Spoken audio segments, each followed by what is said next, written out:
কথাগুলো শোনো। এই দুনিয়া ভীষণ স্বার্থপর, শুধু রেজাল্টই দেখে। নাম্বার যদি কম আসে তাহলে হাসি মুখে অপমান করার লোকের কোনো অভাব হবে না।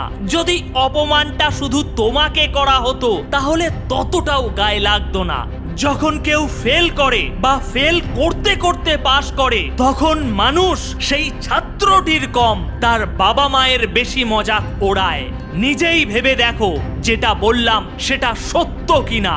তাহলে তুমি কি মেনে নিতে পারবে যখন খোলা বাজারে তোমার পিতা হাসির পাত্র হবে, তার মজাক বানানো হবে? ছেলে পরীক্ষায় গামলা পেয়েছে, এই লোভনীয় বিষয়টি নিয়ে চর্চা করতে তারা ভীষণ মজা পাবে। তাই সুযোগ পেলে কিন্তু কেউ ছাড়বে না। সেই দিনটা দেখার জন্য কি তারা আজ এত কিছু করছে? তোমার জন্য দোহাই তোমার, যেন এটা